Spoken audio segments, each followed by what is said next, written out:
Welcome. It's indisputable. I'm your host, Rashad. Richey, good to be with you. We have a lot on the agenda today. In the bullpen, special bullpen, we have actress, comedian Monique and her husband and manager, Sydney, to talk about what's been happening in Hollywood and also CBS. According to them, CBS owes them and a whole lot of folk a whole lot of money. All right.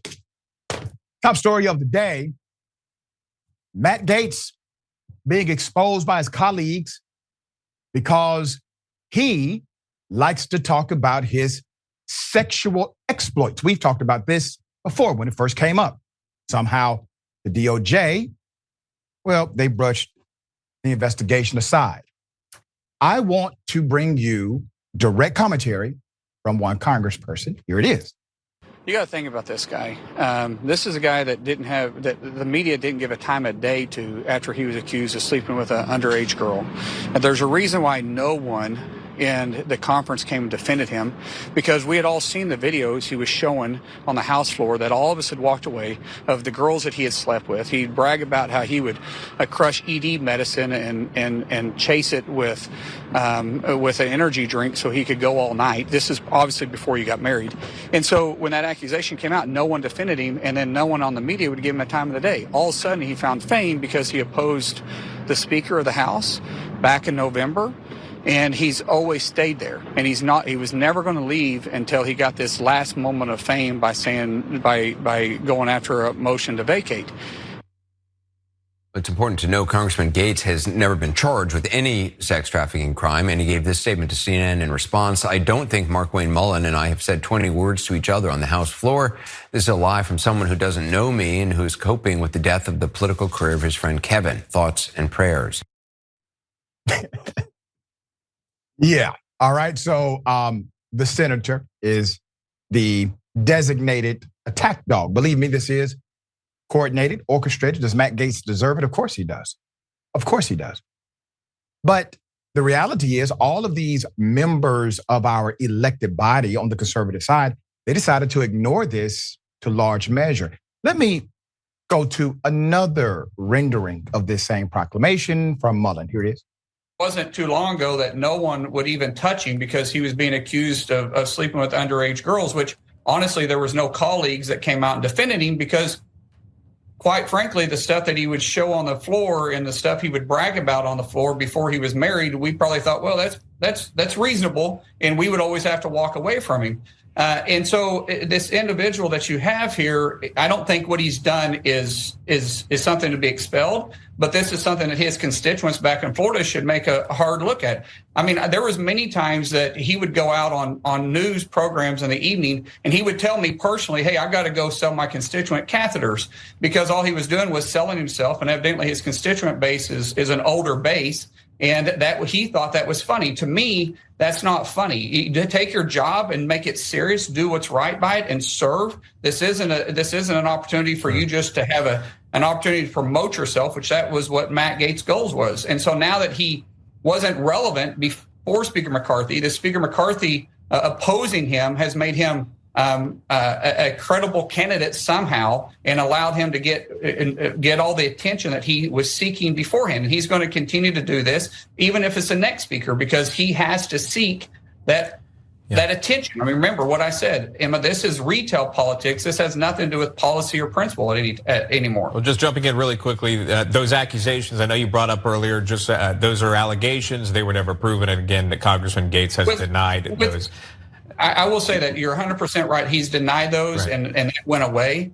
But right, the other part, what I'm saying about the individual, those aren't allegations. That's firsthand that he told me that we dealt with on the floor. The first time I ever met this guy, he walked up to me, and Kristi Noem at the time was at the podium. He was speaker, or he was elected at the time. He was a member-elect. So we was going through conference and orientation, and he walked up to me as Kristi Noem, now Governor Kristi Noem, and he said, man, she's a fine, and you can put the B word in place there. And I looked at him, I said, really? Because Kristi is a very close friend of mine. And he turned around and walked away. Later, I will say he came up and apologized for that, but he still shouldn't have said it. It was completely out of line. And this is the type of individual Matt Gaetz is. Clearly not a fan. Clearly not a fan today. but was a fan enough back then to not utter a word about any of it. And I do find it unbelievable that Matt Gaetz continued to say these things around you, Senator Mullen. And you were not complicit in the conversation. That's not how it works typically. Let me highlight the height of hypocrisy with Mullen. Now, naturally, I'm no fan of Matt Gaetz. Matt Gaetz was a horrible individual. Whatever methodology they use in order to get rid of him, I will agree with it. But look at the reality of the scenario. They're coming after Gaetz because of a political dynamic, not because of his moral character or lack thereof, not because he likely engaged in the exploitation of a minor for sexual acts, not because of his alleged cocaine use or anything else, but because of a political decision that he made that was obviously adverse to progress. Now, Mullen made a statement that was simply untrue. He said, none of the colleagues came to the defense of Matt Gaetz. Well, I do think Trump can be considered a colleague de facto. Trump came to the defense of Gaetz. Trump echoed support for Matt Gaetz. Trump seems to still like Matt Gaetz. So, Mullen, are you going to say anything negative about Donald Trump? Of course not. And the reason why you will not say anything adverse to Trump is because you are measuring the political wind before you speak. You know that Matt Gaetz is an unpopular political figure, even within the Republican Party. He remains popular in his district. All of this is a measured calculation before you go public. You see, people that have heart do not measure such things. They simply tell the truth, allow the chips to fall as they may. So while you promote yourself today, sir, as some type of hero and champion, the reality is you were in the bed with Matt Gaetz, no pun intended. All right, we will bring you updates as to the ouster of Matt Gaetz. That seems to still be a talking point with Republicans.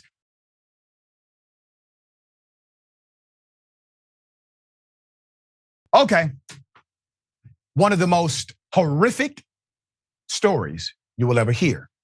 This is going to make your blood boil. A bishop,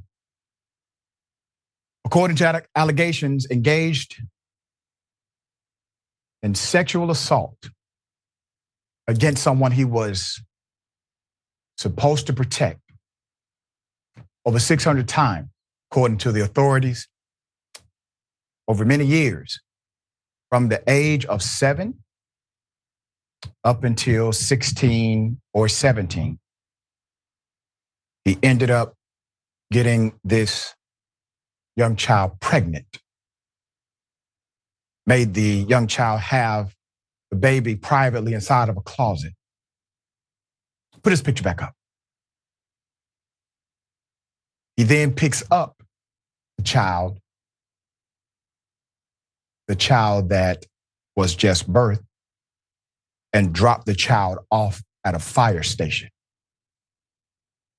Court documents show 39-year-old Bishop Robert L. Carter, a Houston-based pastor, is now in jail for allegedly abusing a family member. Now, they say family member because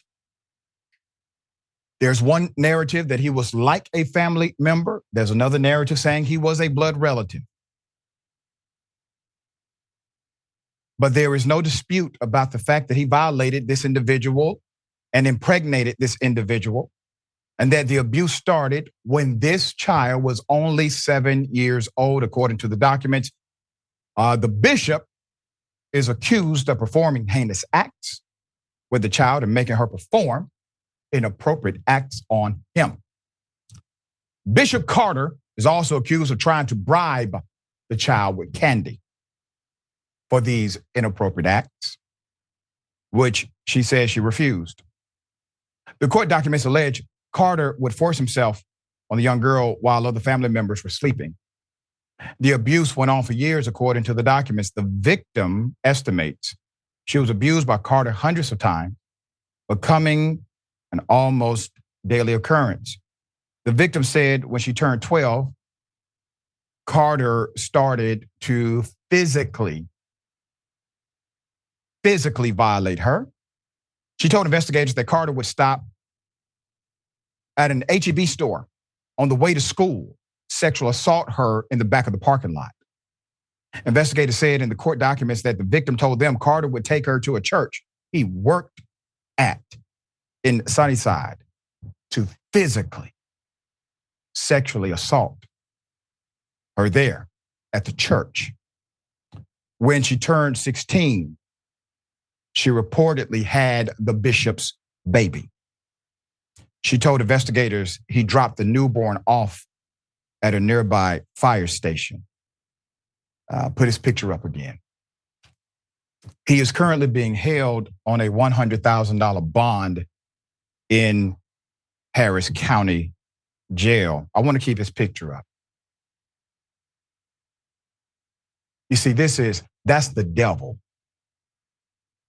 That is evil personified. That is a monster you're looking at. He decided to live a lifestyle adverse to the very thing he proclaimed to be a protector. He engaged according to the allegations and according to the evidence. He engaged in extreme criminal sexual assault against a baby and continued that assault. She is now 20 years of age. She's now 20. Her identity obviously is being withheld because she is a victim. Her dad went on local news. His face and identity was withheld because it would have exposed who she was by connection to him. According to the father, he did not know this was happening. Nobody in the family saw this happening, according to them.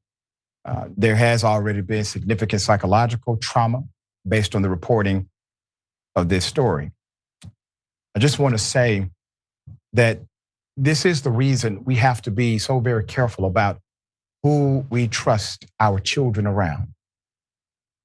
Just remember, people who are monsters may not come in the packaging you think.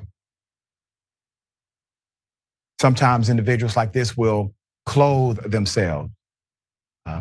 They would disguise themselves so that they have access to your child, to my child. I want you to think about this story, and will it create you distrusting someone you should have trusted? Possibly. Possibly. It may cause you to say no to your child when there's an opportunity for a sleepover. And your child may say, well, that's quite unfair. Possibly so. We live in a different world. I will bring you updates as this case develops. Very sad thing.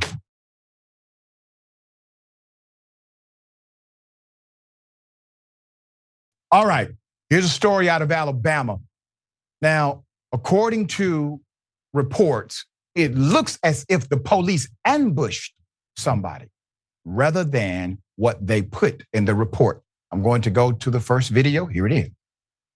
This video, caught on a neighbor's doorbell camera, captures the moment the Perkins family says police fatally shot 39-year-old Steve Perkins. Police, get off me! The warning appearing to come immediately before police open fire, killing the husband and father. There's one male down. I got to need an ambulance ASAP. Authorities have yet to verify the video shared by the family's attorney to NBC News. The deadly confrontation around 2 a.m. September 29th stemmed from a tow truck driver trying to repossess Perkins' truck. Police say the driver arrived earlier, but left when Perkins flashed a gun, then came back hours later, accompanied by Decatur police. They started firing before they even got the full first command out of their mouth. The department states Perkins brandished the weapon towards an officer, causing the officer to fire. Perkins' older brother Nicholas in heartbroken disbelief. When you watch that video, what do you see? I see a murder. Cold-blooded murder. Questions over Perkins' death prompted week-long protests and calls for transparency after his family's attorney says Perkins had no idea it was police in his front yard. It doesn't matter whether he had a weapon or not. He never was given an opportunity to comply, and if he had a weapon, he was well within his rights to carry a firearm. The city's placed one officer on leave and has not released police body camera video from the incident. Alabama's law enforcement agency is now leading a third-party investigation. And what hurts most is we don't have any answers. No answers. Police department not even willing to verify the authenticity of the video released by the attorney. Let's put up the picture full mass. You're looking at Steve Perkins. He was 39 years of age, an Alabama man who worked for pet food manufacturer J.M. Smucker, was married, had 2 children, ages 14 and 7.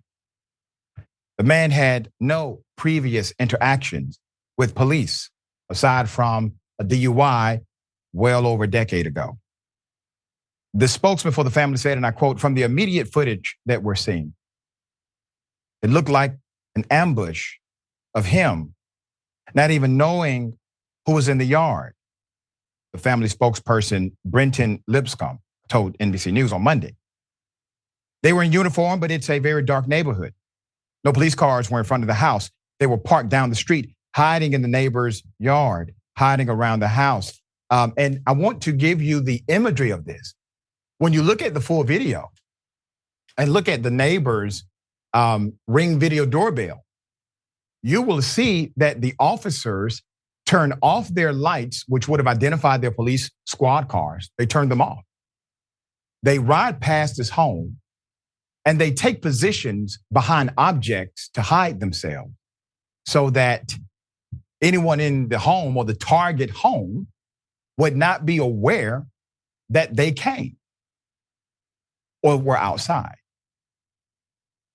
And as one person said, clearly they started shooting before the command was even finished.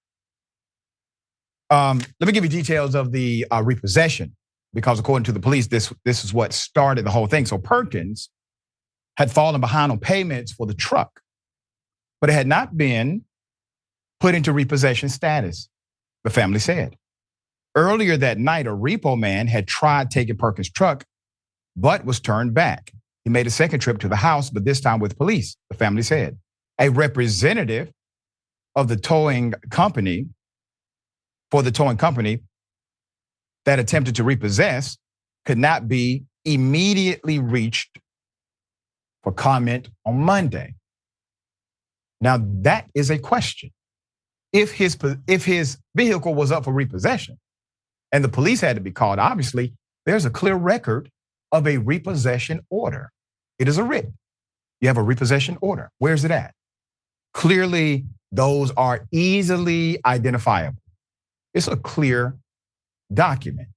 Where is it?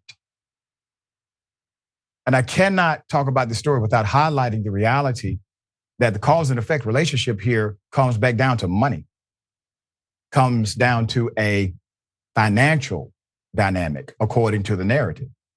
Let's put him up full mass.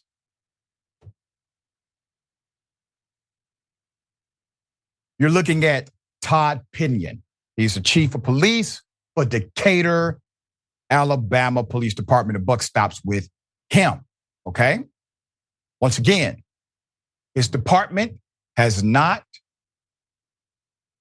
authenticated the video that's currently out here. Representatives of the Decatur Police Department and the Alabama Law Enforcement Agency could not be reached, but they vowed to carry out a very thorough and methodical investigation, the agency said, of its ongoing probe. This was a comment made Monday to confirm the legitimacy of the footage that we currently have. So this individual, obviously, he's not doing a press conference. He's not going to say, hey, we're going to make sure justice is served here. What we saw was not what's in the police report. What they're doing is literally not releasing any of the body cam footage. They're literally not giving us details of what was in the police report. Because see, if everything was on the up and up, everything you just saw in that video would be reflected in the police report. In other words, the officers would say, we turned off our lights. We decided to go to another house rather than that one. We hid behind trees and trucks. That would be in the police report if everything was done kosher.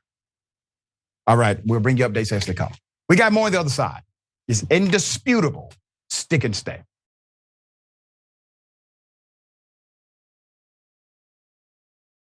Welcome back. We got a lot of show left. Let me read some of these comments. All right. America Needs a Reboot says this guy's just proving the GOP's lack of morals. If they had an ounce of morality, they would have shunned him when it happened. That's right. That's the point. Anomaly me. Good afternoon, all. I pray that everyone's having a fantastic day thus far. More importantly, I pray for a Karen double dose. Not quite, but close though. All right. It's just as good. I promise you. Maybe even better. All right. And yep, sunglasses Tony. Anyone that hides behind the face or the facade of religion, there's no hell harsh enough for them in their own belief. That is correct. You are more accurate than what most would understand, but I think you do. All right. Ladies and gentlemen, I wish Karen would. You want to call the police on them for having a barbecue on a Sunday. I feel free! Back off! I'm going to tell them there's an African-American man threatening my life. Video people that complain that they have made noise all day. For one little wall.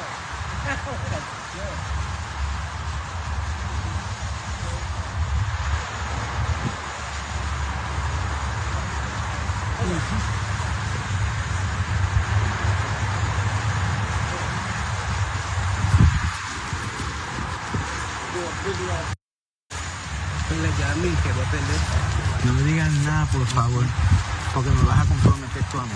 Y te quedas callado. Shane Martin! Shane Martin! Look at them doing nothing but sitting and against their trucks. This is why we need a border wall. Right here. This is why we need a border wall. Get these clowns out of here.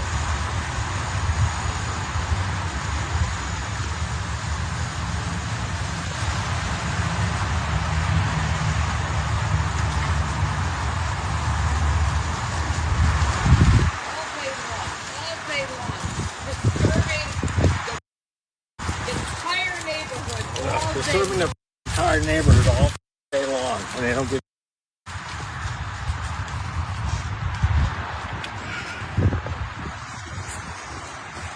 Leo, no digan nada. Robert, come on. Robert, come on. Stop attacking me.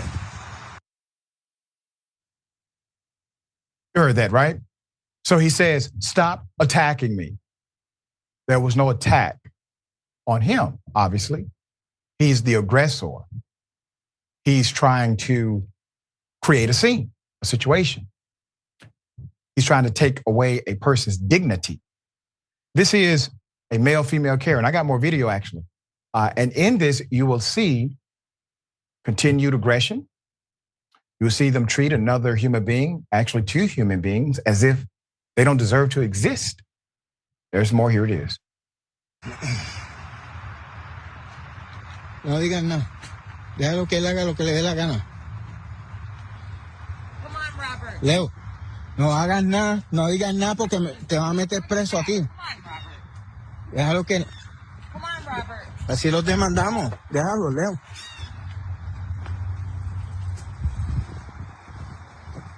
No hagas nada, te lo pido de favor. Quédate tranquilo y los demandamos, you know? Is this what you do when you're on the job? No, seriously. He's standing there. You have just taken 15 minutes of just taking a video. And these people are paying you?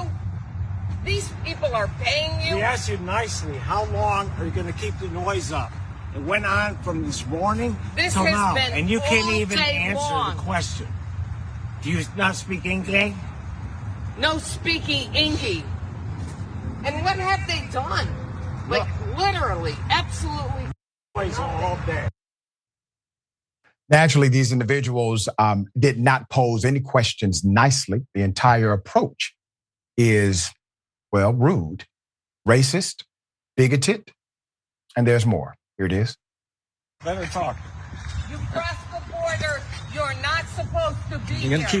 keep doing noise all day, and you don't give a. You told me a second ago you're not here legally. Oh, you need help? These people harass me. Oh, maybe you should call the police. Maybe you should call the So police he if I'm should roughing. say he's not here. Sí. No, he said he's not here legally. So we should call the police. You call the police, olvídate. Yeah, good for you guys. Eh.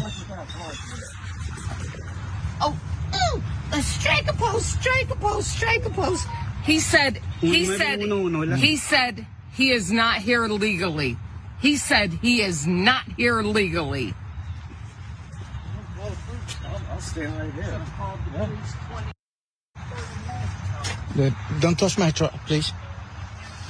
Don't touch my truck. Yeah. Here, there's truck over here. Yeah. Okay. Okay. I got two people here harass me, please. I need help. And yeah. 49. My partner.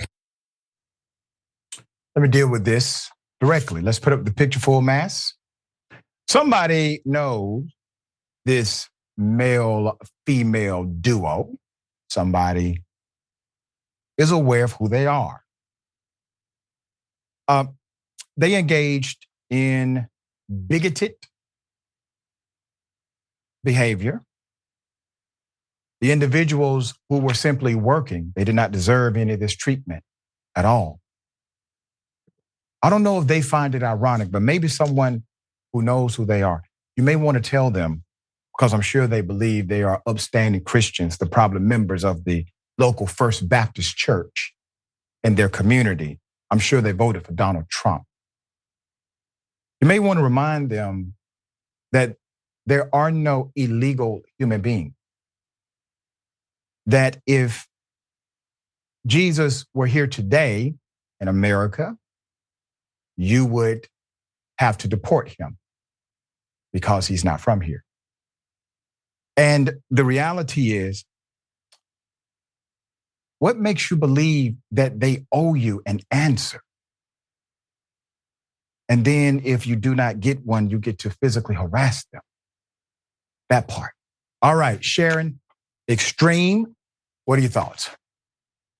I don't know about this Karenicity couple, right? They're Karens in love.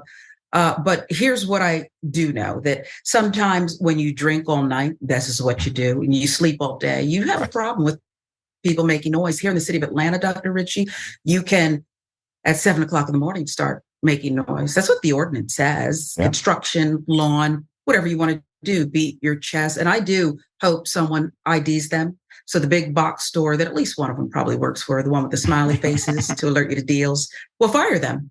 That's what I hope.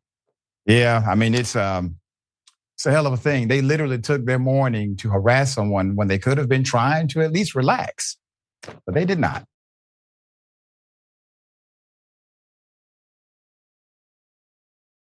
Hell of a story. An African teacher was assaulted by the HR manager in China, according to her. She has the details. Here it is. Hello, my name is Olusindiso. I'm from South Africa. I'm currently based in Shanghai, China, and I work as a kindergarten teacher. On Wednesday, August 23rd, during a disagreement, the HR manager at my job, a guy, punched me on my face. After he punched me and I was screaming, trying to get out of his office, he pushed me down on the couch, telling me that I needed to sit down. I screamed and I was trying to get my phone so I can take pictures and videos of what was happening. Instead, he grabbed my phone and said he didn't have my phone anymore. I don't know how I got out of the office, but somehow I got out. And I was running in the passage of this kindergarten trying to get help. There were various women there. All of them just watched and did nothing. I managed to run to the stairs, but by the time I got to the stairs, he was already there, and he was preventing me from going past him. I was screaming, but he was pulling me, preventing me from leaving. I don't know what came to my head, but I thought about a different exit, and I ran towards the different exit, but he was chasing me. And during the time that he was chasing me, he was singing a song, humming a song, as though to distract me in case so that I can fall and he can catch me. I managed to get out of the building, and there was another lady outside the building shouting for the securities officers to close the gate so I wouldn't get out.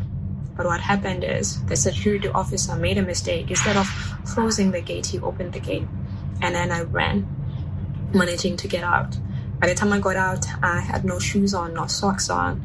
They had taken my phone. I had no bag on. It was just me and nothing on my hands. Let's put a picture up. I cannot imagine the horror she was going through. Keep her picture up. Her name is no Lucindo Herlico. She teaches English. She was allegedly assaulted by the human resource manager at a kindergarten school in Shanghai, China, where she worked. With a swollen black eye, on Thursday, she uploaded a video on YouTube for the world to see.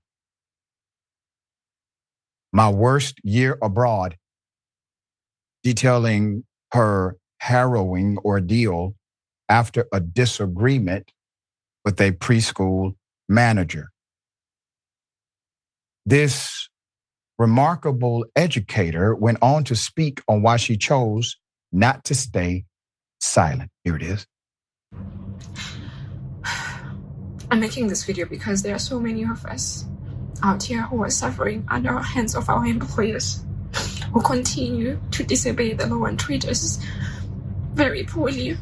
But I'm not okay with just keeping quiet and pretending that this is okay and there's nothing happened.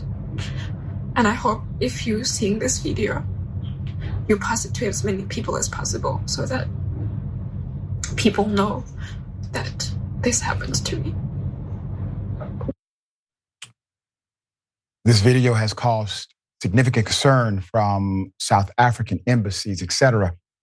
South Africa's Department of International Relations and Cooperation is now set to question officials at the South African embassy in China.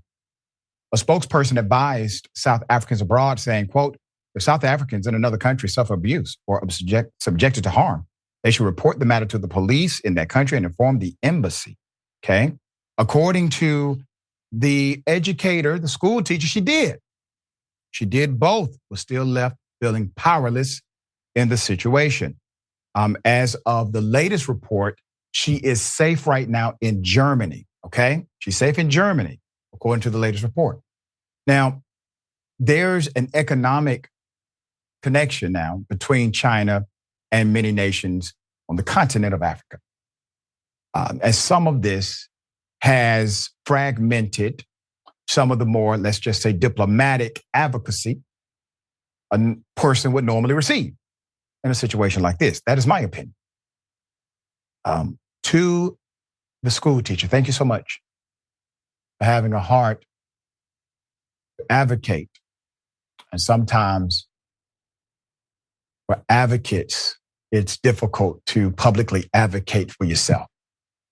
Thank you for having the strength to do so and for exposing this so that we can at least provide transparency and hopefully a level of accountability. We will follow this story.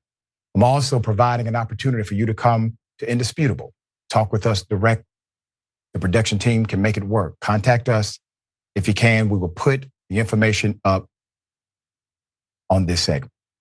All right, Sharon, what a story. Incredible story. This is a Black queen, a brave queen. And I think she's lucky to be alive based on the account she gave: kidnapping, assault, pursuit. And I can't imagine that this is a one-off, right, Dr. Richey. Much more has to be known. I do hope you get the opportunity to download with her. Yeah.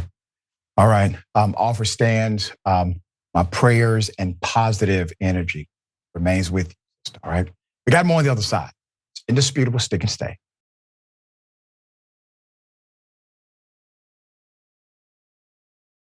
All right. Welcome back. What if I told you a police officer, has been busted for preying on minors? Put up his picture full mask. We're talking about Arkansas. Former Arkansas cop has been busted. Roy E. Mitchell, a former police officer, is now facing 2 felony charges for second-degree assault.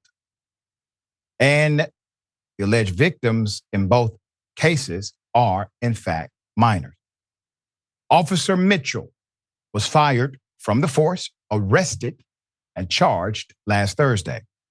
He has been under investigation and on administrative leave since September 22nd, after a call to the state police Crimes Against Children Division hotline. According to the court documents, this cop is accused of engaging in sexual contact with a minor described in the record as someone younger than 14 on or between January 1 and September 21st, 2023. The other charge stems from an instance in 2017 in which Officer Mitchell is described as being the minor's guardian. The court document said the alleged sexual contact occurred on or before the 16th of February, 2017, and then the 15th, 2018. The full relationship between the cop and the minor in 2017 is described as, quote, the minor's guardian, an employee in the minor's school district, a temporary caretaker, and a person in a position of trust or authority over the minor, end quote. In the court document, Mitchell's LinkedIn page says he worked as a school resource officer from August of 2017 to October of 2019. Mitchell's charges are both Class B felonies. He's being held at the Washington County Detention Center with a bond of $25,000. A hearing is scheduled for October 18th. Now, obviously, these allegations are sick. These allegations are extreme. The individual who is front and center in this investigation and now arrest, if he did it, he is going to face justice, hopefully, right? This is corruption. And as I've said before, corruption never travels alone. You never have one area of corruption and there's not another. Likely this person has other victims, in my opinion, and likely he engaged in other corrupt activity outside of even the corrupt activity we know about. Rarely will a police agency open up the file on a cop like this and say, you know, this individual is holistically dishonest. This person is obviously not trustworthy and engaged in significant criminal activity while being a cop for us. We need to now look at every case that he's on, every police report he signed, every affidavit he swore and affirmed to. They don't do that because the system itself would have to engage in self-correction. They would prefer to just say, oh, he's a bad guy, he's the problem. Nothing more. But the reality is they allowed this individual to operate with them under their authority. You got to remember, he's working with detectives. He's working with investigators for years, and nobody knows this individual has no morals. I find that hard to believe. I think somebody was aware that he lacked morality, ethical code, had none. But see, as long as they assumed it was just because he was a police officer, as long as they assumed it's because he violates the rights of citizens whom they don't like, they don't really care if the person has zero morality in them. We will follow this case as it develops. Sharon, thoughts here? I'm disgusted, and you're right. There has to be more victims, Dr. Richey, and there has to be a protection ring. That's what we found here, okay? He you rob a bank because that's where the money is. You work at a school because that's what you're into. Much more has to be uncovered here. Yeah. We obviously it's the beginning of his legal proceeding, but we will bring you the update as it gets closer to the court date.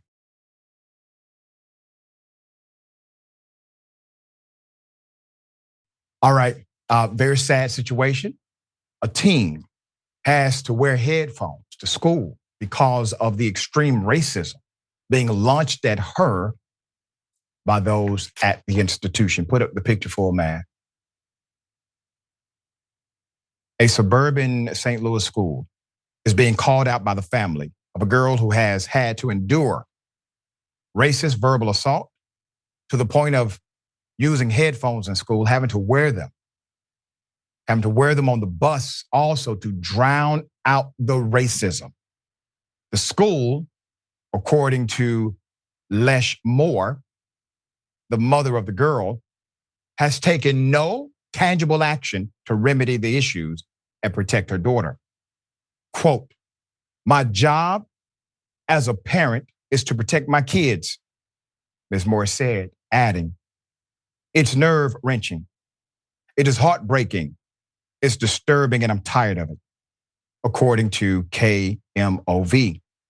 The student's aunt, Tamara King, said her niece was called the N-word several times a week. Quote, "My niece gets on the bus and she hears the words, 'I hate N-words,'" King said.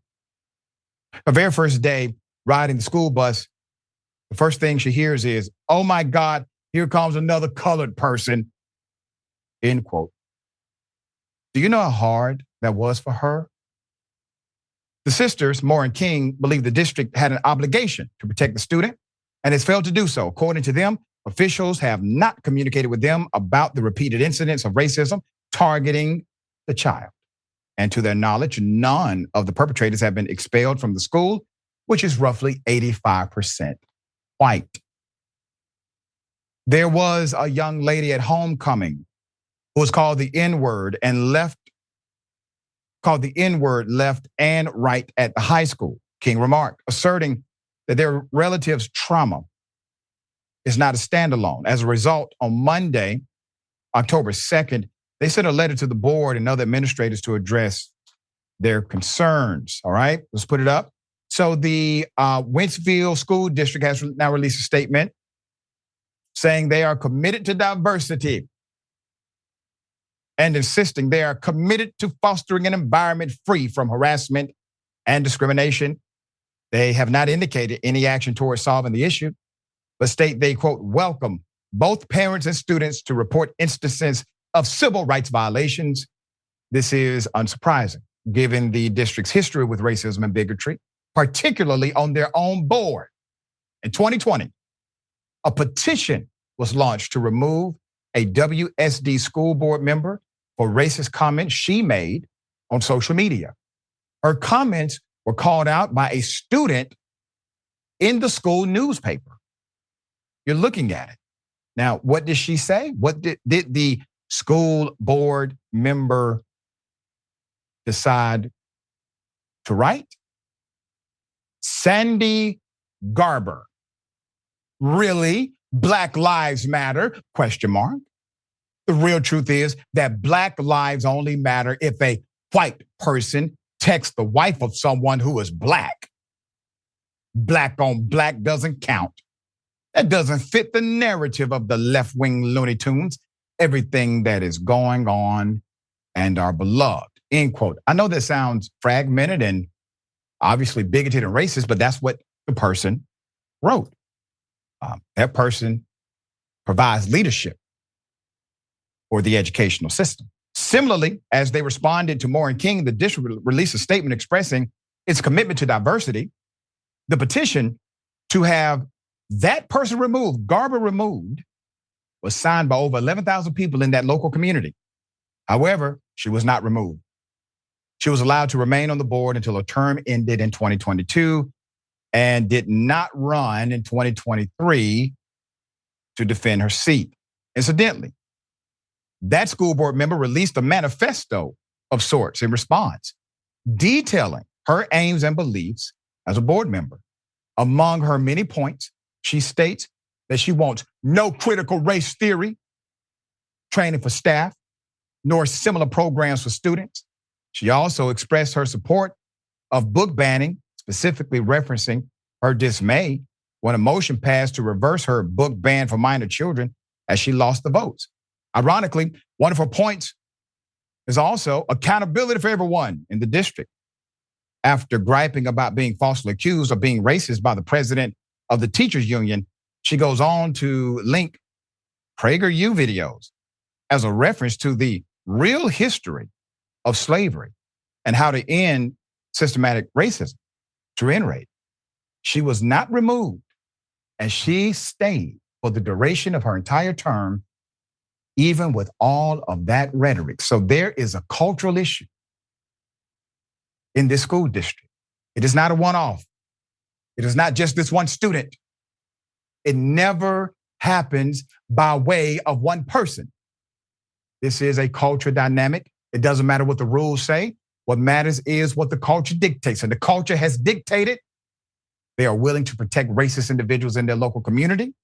And until I see evidence otherwise, my statement stands. This child deserves to be protected. This is a child. And when you do not protect the child, you then give encouragement to the behavior of those children who are adversarial to her and acting out racism inside of that school system because that's what they learned from their parents. Now, at some point, the behavior has to be corrected. All right, Sharon, thoughts here? Yeah, your statement does need to stand. You know, I was in St. Louis for a short time. I was treated well there, but I was wide-eyed and amazed. It was during the era of Michael Brown, and I wondered how it could pop off that way, Dr. Richey, in this area. But people don't realize East St. Louis had race riots. St. Louis never did. And I had not seen such a supported infrastructure, if you will, for systemic racism as I did, I'm sorry, in St. Louis. Wow. All right. Obviously, we will bring you updates as they develop.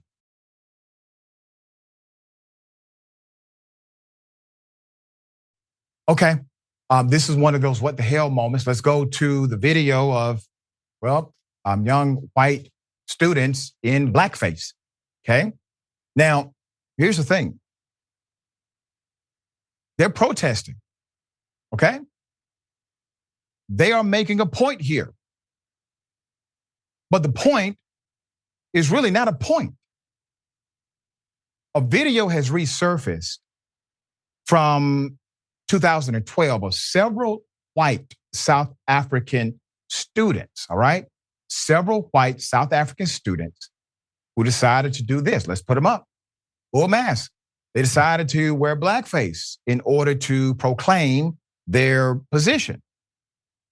The video was shot in January of 2012, and the students in the video are part of a group called Afro Forum Youth, a group that protests minority rights, was staging a demonstration at a Department of Higher Education and Training to dispute the admission policies of the country's sole veterinary institute at the University of Pretoria. Members of the organization accused school officials of unjustly discriminating against and refusing entry to white students while favoring black students.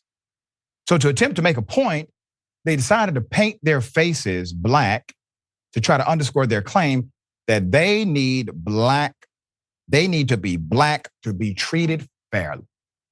That's according to them. Here's how their website describes the core values. We have it here. We develop people's leadership skills, they say. We promote Africans' mother tongue education. We promote healthy student life. We oppose affirmative action. We are based on Christian values.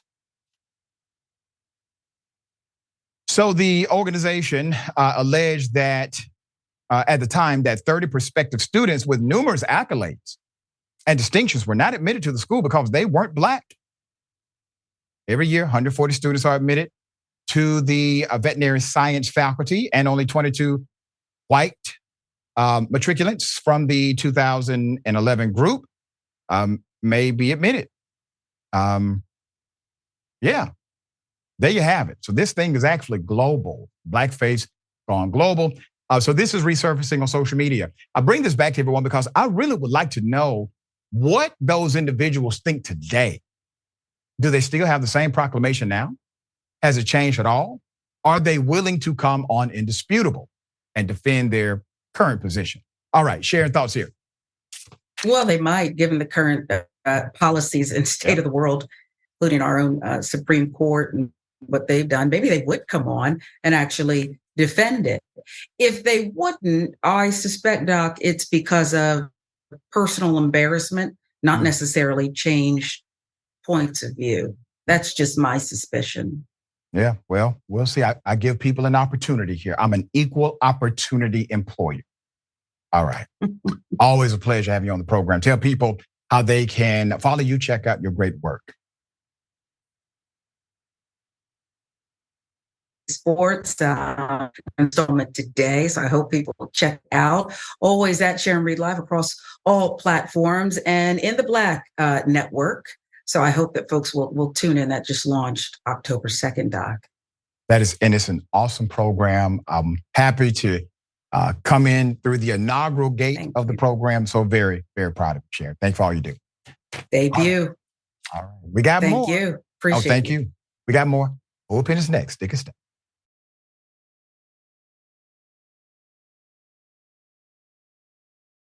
All right, welcome back. Still got a lot of show left. Let me read some of these comments. I'm kind of pressed for time. And yeah, Cena Hoggleboom. These people literally have nothing better to do with their meaningless little life. Get an effing clue. Leave people alone, mind your own business. That's right. There you go. F around to find out, though. It does happen. Rosie.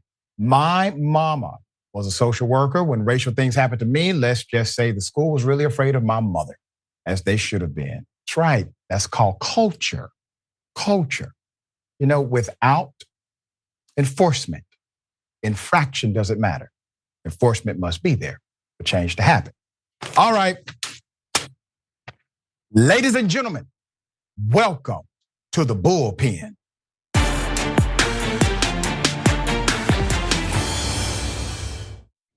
Hey, my sweet babies, I'm Monique. And I'm Sydney. And we're coming to y'all today to let you know we're standing with all the unions that are striking right now. And we have a story that we must share of our own with the community. Countess Vaughn and I did a show called The Parkers. The Parkers has now been on air for 24 years. And they're trying to convince us through our ownership of the show that we made absolutely no money. And it's baffling, being that when you have a conversation with the executive producers and they allude to the fact that the show in its entirety, 5 years, was made for under $70 million. It went out of production in 2004, but by 2009, we see profit participation statements that show the program made over $700 million, but yet was in a close to $1 billion, if not $1 billion deficit. So what we're asking you, CBS, is can you please treat these two Black women fairly? When our brother Dave Chappelle, who ironically had a deal with CBS, said he signed the deal out of desperation and it was a bad deal, they were able to go back and do the right thing. And they made that deal fair and they paid Dave Chappelle what he rightfully deserved. What we're asking you, CBS, don't pay us any more, but don't pay us any less. And the reason why we're having this conversation out loud for the community to hear is this. We see the numbers and they still don't want to pay. What will happen to you when you don't even know the numbers exist? So we're asking you, and when we say community, we mean community as in the ones that's fighting for equality. Will you stand with us? CBS, will you treat us fairly? We love y'all for real, my babies. I've said many times on this show that selecting certain people to do fairly while not doing fairly to others means you simply lack principle. We need a principled approach for fairness to be equitable. everybody. On the program, I have none other than award-winning actress and comedian Monique and husband, executive producer, manager, president of Hicks Media Inc., Sydney Hicks. Thank you both for being on the show. We go way back, and obviously I advocate with you on this issue. How are you both? Wonderful. Thanks for having us, Dr. Richey. Wonderful. Always good. Always good. Let's talk about the reality of what is happening now. And Monique, I'm going to go to you first. As it stands today, can you give us an update as to the issue with CBS? And since you made that proclamation on social media, has anyone contacted you from there? Not as of today. No one has contacted us from there. Okay. No. All right. And right now, how much money are we saying that, I know it's an estimate, how much money are we saying they probably owe based on the current estimate of what they made? Well, when you have a show that has made, we'll say, north of $2 billion. Wow. And Countess Vaughn and I together owns a very small percentage, we would say we're due millions of dollars. Millions of dollars. Tens of millions. Yes. Okay. Sydney, all right. So explain to us, especially to me, because I don't know how the design works. I know that you said you all can actually see the numbers, but the way they offset it is by claiming that there's a deficit or a debt that will offset the profit ratio. And I know a little bit about that because that's what Donald Trump did on his taxes to show that he had a loss by basically lying about the debt incurred or the write-offs that he took. So is that a similar scenario here, Sydney? What I'll say is this specifically. Okay. They can show you numbers, but the specifics as to where the numbers are going, that's not adding up and it's not visually. So you can say you made $100 and show a number of $200 in deficit. If you don't have a definition as to why there is a deficit of $200, all you have is it's a $200 deficit. And it continues on and on and on and on. The thing that people don't understand as well, we had the privilege of speaking to Judge Joe Brown, who also had this same dynamic with CBS, who is a very well versed and knowledgeable attorney who had the legal wording in his contract stated to a T, if you will. He still didn't get his money based upon what he shared with us, which means a lot of people will say you need to do this and you need to do that. In the words of, I believe it was Stalin, who said, it does not matter how many votes you get. What matters is who counts the votes. So it does not matter the language in your contract. What matters is who are the people surrounding that contract that will decide whether you get paid or whether someone else does not. Monique, as you continue to say these things publicly, I can go down the tapestry of things you've said publicly, and you've been proven to be correct, to be right. Even with this, this is coming obviously on the heels of a shift in Hollywood, where Hollywood is saying there has to be fair practices because the individuals who are the artists behind the product, who are the catalyst behind the whole industry, they're the ones who get the least amount of respect when it comes to the economic payout. And so that shift is happening. You've been talking about this for years, that it needed to happen many, many years ago. So as it stands today, what should we know about the operation of how CBS contracted with you all during the very popular program? And what should they engage in today, or what should they do to remedy the situation now?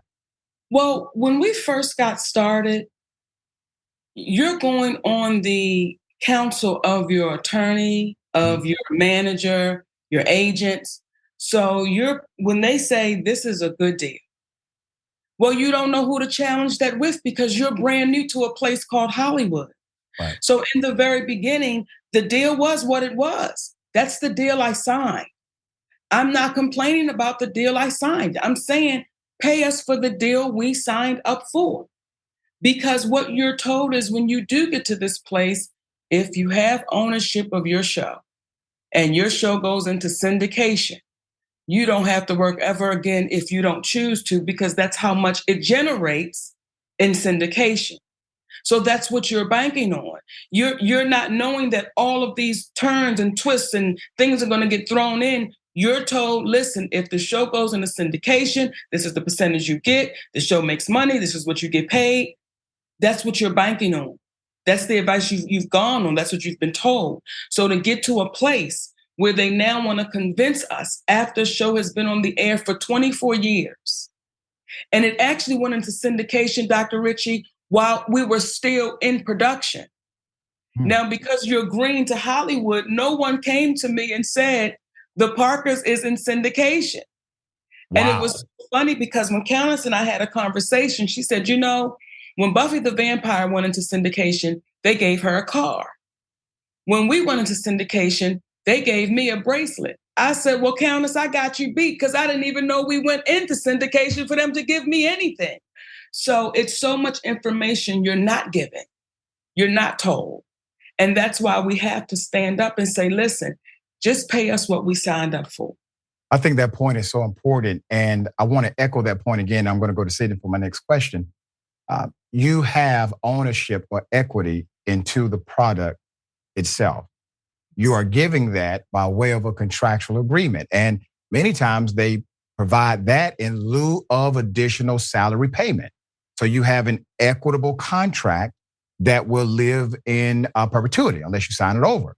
You all have that ownership. So there's no request to give more money or money that doesn't exist or money that was not agreed to. You're saying, I'm an owner. I should have an equitable interest in the profit sharing. So Sidney, how do you enforce something like this contractually against a major corporation like CBS when you just told us you got a guy who was, had a deal with CBS? He's an attorney. He went to law school and passed the bar, thought his contract was solid.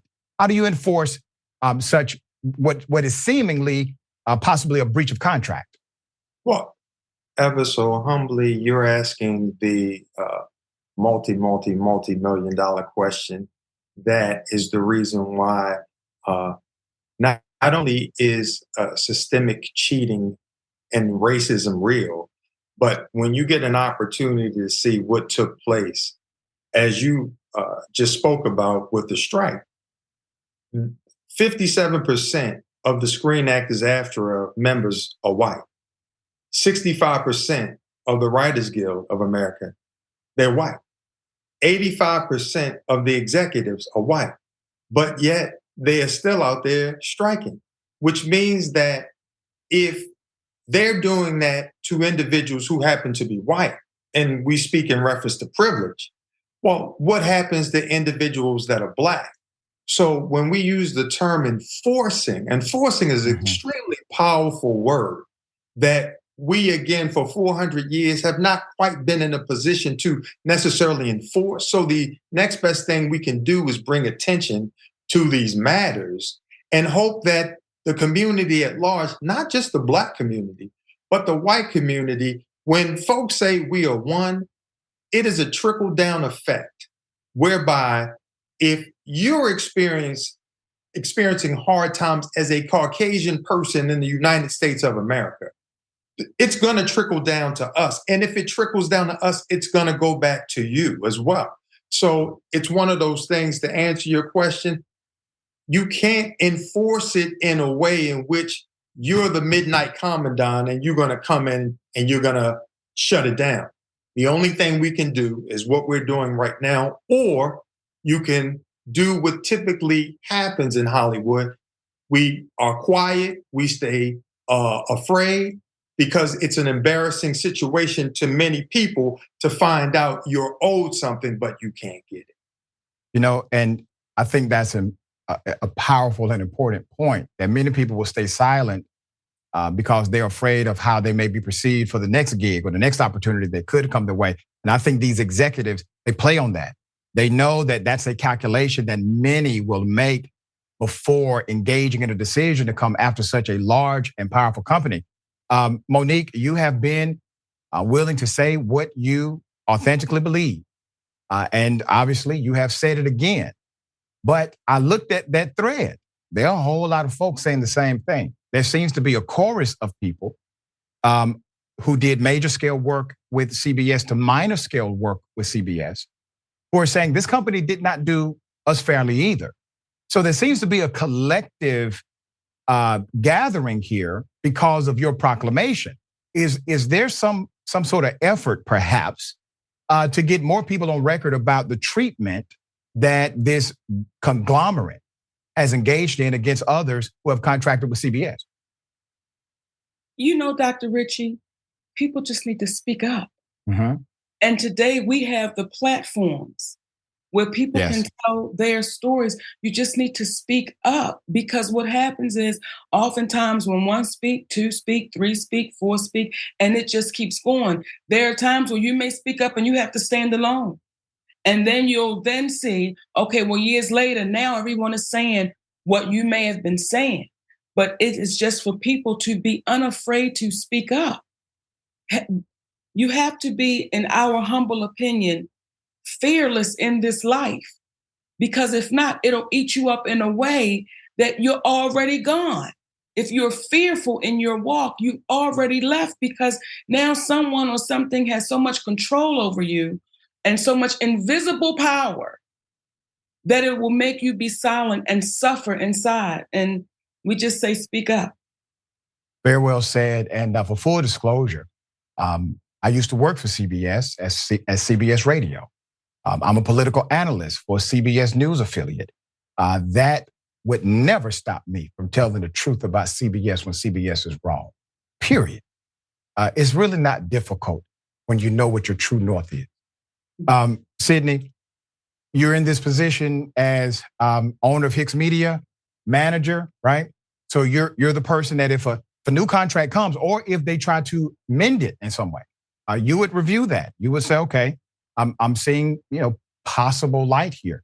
Are you all willing to take a meeting with CBS if a meeting is called? Absolutely. I mean, listen, there's no way that you can work things out without communication. The reason why we are saying to Bob Bakish, the CEO of CBS, we would love to have a conversation with you, because when you're in a position such as him, there are individuals that are going to suggest you just stay quiet. That is the evasive maneuver.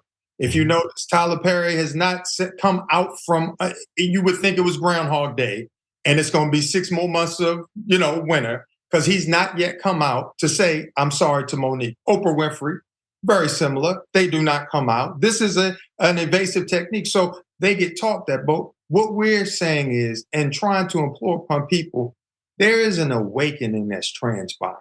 And people are starting to feel the need to be unencumbered by their fear. And if you have fear, the fear you should have is what's going to happen to you if you stay quiet. That's right. See, you've given them no reason to change their way of being and way of doing by staying quiet. In fact, you've emboldened them. So what we're suggesting is to Bob Bakish, who was a family man with daughters and a wife. Think about it if your wife went out and she made a project that 4 years after it was over, it made $1 billion. And that's 4 years after it's over in 2009. We're now in 2023. So for it to have made $2 billion is not unrealistic. So how can a project that was, you got two comedians, you got a comedian and an actress at the end of their run together were making just above $100,000. Just above. The end numbers on that show were 3.6 million when it was over in its finale. So when you have that end, you have an agent who I had the opportunity of meeting when I came on board that Monique fired years ago. She said, I gotta let you go. I love you, but you're racist. You're part of the problem, okay? Now people be like, you're playing the race card. Until 14 years later, she called back and said, you know what, Monique? you were right. I was ingratiated to the system. I was afraid of the system. And I couldn't protect you in the way that I needed to. And because of that, I had to talk to some people. And now she's in the DEI world. Wow. But at the end of the day, if you have a person telling you that you're not protected, this is where we sit from a lack of protection. Yes. 24 years later. That implicit bias or implicit racism, I explain to my college students often, it's just as dangerous as hyper-aggressive bias and hyper-aggressive racism. When it's implicit, the person is unaware, but engaged in the same action and likely intentionally ignorant of the reality of their current circumstance and social construct. Monique, we're running out of time, but I would like you to tell those who are watching Indisputable, what would you like them to do? How can they be part of the effective change that's taking place right now? Just what I said. Speak up and speak out when you know it is unfair. Because if you don't, what happens when it's your turn? What happens when it's your moment that you're not being paid fairly or you're being mistreated? So when you know it's wrong, be unafraid to say it loudly. This is wrong. So if that means people say, listen, CBS, y'all got to do something, because it's not just Monique and Countess Vaughn. It was Dave Chappelle. It is this one. Right. It's that one. It is this one. So are we going to stand by and watch our two sisters be mistreated? Because it is generational money that we're owed. It is. We're older women now. So are we going to stand by and continue to support and watch and do all these things knowing that people are still being mistreated? So we're just saying to our community and the community of the people for equality, at what point do you say we must take a stand? Because when it's my turn, I would want someone to take that stand with me as well. Very well said. Very well said. The universe rewards courage. Never forget that. Monique, Sydney, thank you both. I appreciate you so much. Thank you for being transparent and authentic as always. Thank you, Dr. Richey. Thank you, brother. Absolutely. All right. Remember, take care of yourself, take care of each other, take care of the planet. Remember, the truth is always indisputable.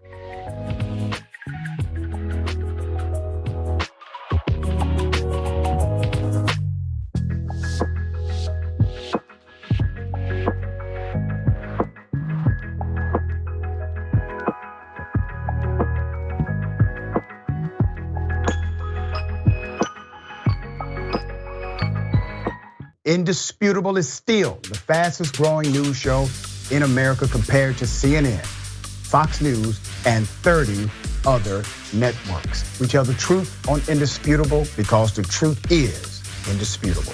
We go places that other news media outlets refuse to go. When there were human rights abuses happening at the Victorville prison, guards and members of the community contacted us. You, through your investigative reporting, unearthed very troubling allegations about specific forms of abuse and discrimination in the federal prison system. It really doesn't take much to be a trusted voice. All it takes is to be fearless, report on matters, be an advocate. I called it the bullpen intentionally because it's a place of preparation. We present individuals who may have an opposing view, so we debate. Sometimes we interview individuals because their stories deserve to be heard. A survivor of significant police misconduct and his attorney. We covered this story earlier and to remind you of the horror of one man being shot at damn near 100 times by the police. We take time on this show to showcase the temper tantrums of Karens in the wild. We do this not because we want to see people's emotional outbursts in public, but because these incidents are emblematic of a bigger societal issue taking place across the nation, and it has to be checked. My friend, my big homie, attorney at law, Benjamin Crump. I just want to thank you, man. When educated, articulate brothers like yourself speak truth to power, it makes a great difference in changing the landscape in America. Listen, no matter what you do, don't allow the politics of ideology to evaporate the soul that still exists inside of you. They don't stop, I don't stop. Racism won't stop, I won't stop. Systemic bias won't stop, I won't stop. People still need health care, so I won't stop. People still need criminal justice systems reformed, so I won't stop. You won't stop either.